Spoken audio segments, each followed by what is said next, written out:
नमस्कार, स्वागत है आप सभी का हिम गुरु नॉलेज पॉइंट यूट्यूब चैनल पे। आज की वीडियो में हम बात करेंगे कि किस तरह से हिमाचल प्रदेश में युवाओं के भविष्य के साथ खिलवाड़ किया जा रहा है।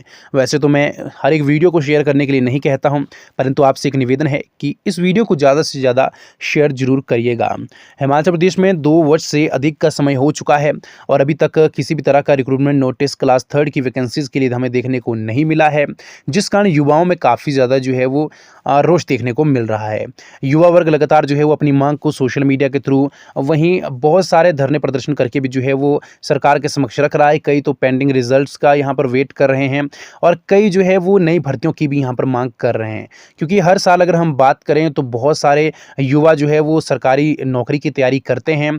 कई जो है वो वर्षों से बाहर लाइब्रेरी ज्वाइन की हुई है, तो उन पर घर वालों का भी प्रेशर है। ऐसे में जो है वो मानसिक तनाव भी उनका लगातार बढ़ रहा है। मानसिक तनाव के साथ साथ, क्योंकि हिमाचल प्रदेश अगर हम देखें ना, तो मैक्सिमम जो भी परिवार हैं वो मिडिल क्लास फैमिलीज़ हैं, तो ऐसे में आर्थिक बोझ भी काफ़ी ज़्यादा पड़ रहा है। और युवा तो हर बार जो है वो ये उम्मीद लगाए बैठता है कि इस वर्ष जो है वो इतनी वैकेंसीज़ निकलेगी, परंतु अभी 2 वर्ष से अधिक का समय हो चुका है। किसी भी सरकार में जो है ये पहली बार ऐसा होगा, कितना लंबा अरसा जो है हो चुका है जब क्लास 3 की वैकेंसीज़ हमें किसी भी विभाग में देखने को नहीं मिली है। जी हाँ, किसी भी विभाग में नहीं। वहीं अगर हम बात करें, चाहे आप किसी शिक्षा विभाग की बात कर लीजिए, आप रेवेन्यू डिपार्टमेंट की आप बात कर लीजिए, पुलिस विभाग की आप बात कर लीजिए, किसी विभाग में जो है वो भर्तियां हमें देखने को नहीं मिल रही है। इसका सीधा सीधा कारण है कि युवाओं की ओर जो है वो किसी द्वारा जो है विशेष ध्यान नहीं दिया जा रहा है। हालांकि आप रैलियों में अगर देखोगे, नेताओं की रैलियों में तो सबसे आगे जो है वो यही युवा आपको दिखाई देंगे।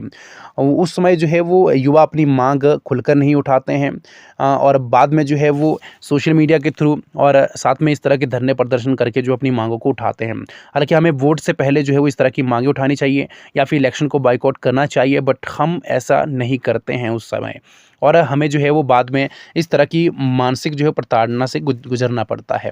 और लगातार जो है वो, क्योंकि अभी हम देखेंगे तो काफ़ी ज़्यादा जो है पेपर लीक मामले पूरे भारतवर्ष में सामने आ रहे हैं। एनटीए की जितनी भी ये नेशनल टेस्टिंग एजेंसी है, उसके थ्रू जितने भी एग्जाम्स करवाए जा रहे हैं उसमें भी पेपर लीक मामले निकल कर सामने आ रहे हैं। तो हिमाचल प्रदेश में भी जो है वो पहले पेपर लीक मामले सामने निकल कर आए, उसके बाद जो है वो आयोग का भंग किया गया, आयोग को जो है वो नया आयोग बनाया गया, राज्य चयन आयोग। परंतु अभी तक जो है वो फाइनल ही नहीं किया गया कि कौन सी जो है वो जो एजेंसी है वो कंडक्ट करवाएगी ऑनलाइन एग्ज़ाम।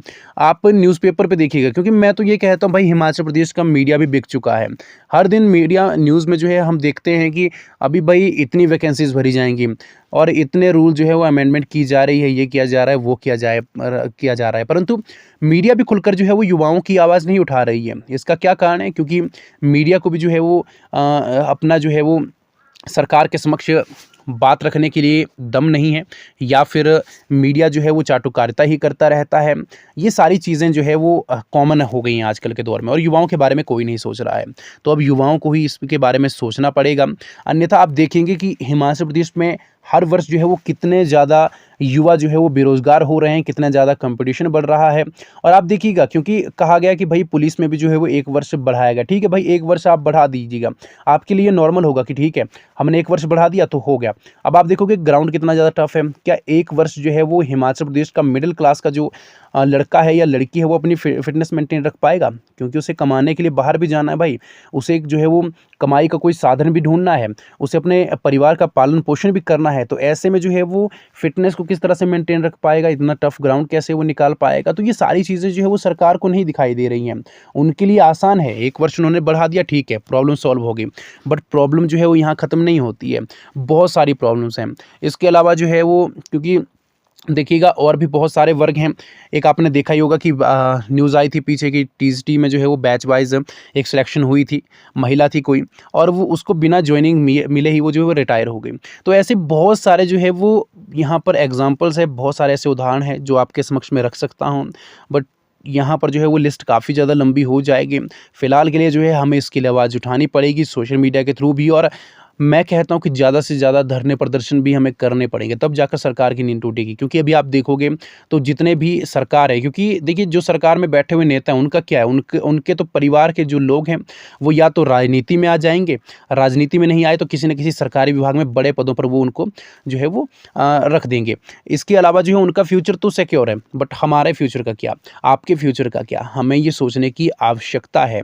और ये जो समाज में जो कैटेगराइज़ किए गए हैं ना चीज़ें, चमचा या अंधभक्त, इन सब चीज़ों से हमें निकल कर जो है वो अपनी यूनिटी दिखानी पड़ेगी। हमें दोनों सरकार के समक्ष, सत्ता पक्ष भी और विपक्ष के समक्ष भी ये सवाल पूछना पड़ेगा कि आखिर जो है वो हमें कब सरकारी नौकरी दी जाएगी?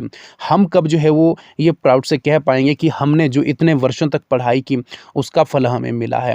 बहुत सारे लोग अभी हमें कहेंगे कमेंट बॉक्स में कि भाई प्राइवेट सेक्टर में भी काम कर सकते हैं, ज़रूरी थोड़ी ना सरकारी नौकरी। ठीक है भाई, सबको सरकारी नौकरी नहीं मिल सकती, लेकिन आप जो है वो एक सम्मान जो है वो जो भी मौके यहाँ पर वो तो प्रदान करें। एक सम्मान जितने भी यहाँ पर मौके हैं अगर वो प्रदान होंगे तो लगातार जो है हर साल अगर पोस्ट आती रहेंगी तो ऐसे में जो है वो युवा वर्ग कम से कम तैयारी तो करता रहेगा, उस पे उतना मानसिक बोझ तो नहीं पड़ेगा। कहीं न कहीं वो उम्मीद की किरण तो जगी रहेगी।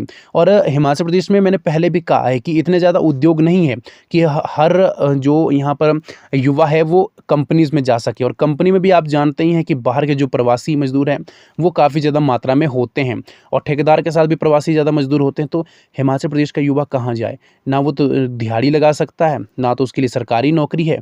तो आखिर वो जाए तो जाए कहाँ? ये सबसे बड़ा सवाल है जो हमें पूछना पड़ेगा सरकार से, प्रशासन से और सोए हुए हर उस प्रशासनिक अधिकारी से जो कि हमारे लिए तो नियम बना ही नहीं रहा है, परंतु यहाँ पर जो है वो पूरी तरह से व्यवस्था चरमरा-सी गई है। बाकी यहाँ पर वीडियो को ज़्यादा से ज़्यादा शेयर ज़रूर करिएगा और आपका क्या इस पर कहना है हमें कमेंट बॉक्स में ज़रूर बताइएगा। बाकी की वीडियोज़ के लिए, बाकी के अपडेट्स के लिए हमारे चैनल के साथ बने रहिएगा। धन्यवाद। जय हिंद, जय हिमाचल।